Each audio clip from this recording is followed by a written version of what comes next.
All right, the users section.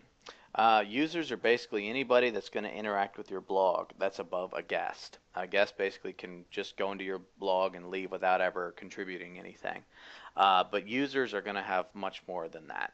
You're going to have users at multiple different levels. Most of them are going to be at a subscriber level, which basically that they can read and then comment as well. So basically, this is the users overview where you can edit users and different actions such as that. You kind of probably already get a feel of as to what this section, how it's pretty much laid out, because it's laid out very similar to pages and posts and all those other things. So you pretty much will get a quick grasp of exactly what this is. In order to add a new user, if you don't have users that can currently register themselves, which is a feature in the settings that we'll go over later, basically you can add them manually. So you can go under here under the users in the navigation, go to add new, and you can fill out all their information. So your username, their first and last, all this general stuff that you want to put in here.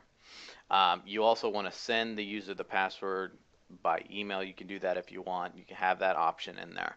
And down here is probably the most important part of it, and that's the role.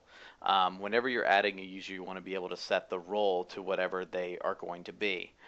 There is 5 different roles available: subscriber, administrator, editor, author, and contributor.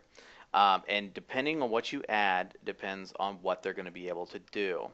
A subscriber and a contributor is only going to be able to do very, very limited things. A subscriber can only comment and read.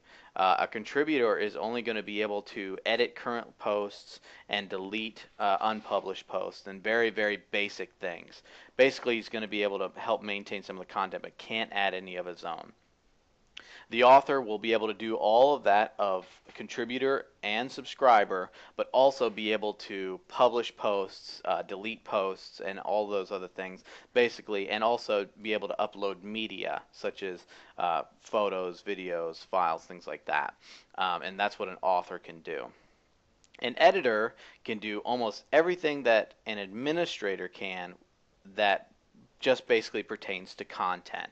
They're going to be able to moderate comments. They're going to be able to approve posts and pages and things like that that the authors have put up. They're going to be able to do anything basically whenever it comes to content. So if it has something to do with content, then the editor is going to be able to do it. The administrator is going to basically be able to do everything that's in the site. That is the user that you are when you first installed your blog.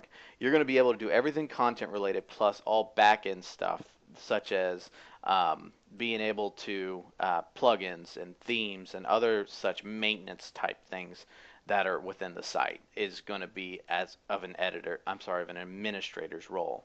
So actually, WordPress has a roles and capabilities list within its codex, which is basically like its gigantic instruction manual. And you can find that under roles and capabilities if you search the WordPress codex. And it actually has a table for you to look at exactly what each of the users can do. And a lot of people don't really know exactly what each user can do. So this actual table is very, very useful to have. So, and you can get that actually at the link at the bottom of the screen.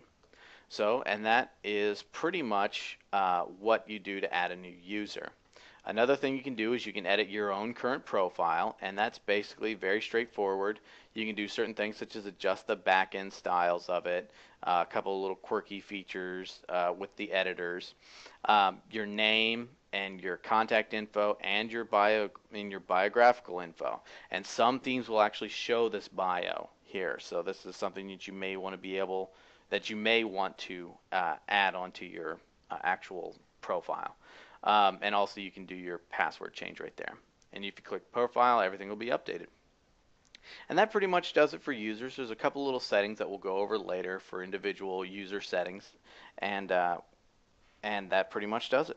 So we'll go on to the next section.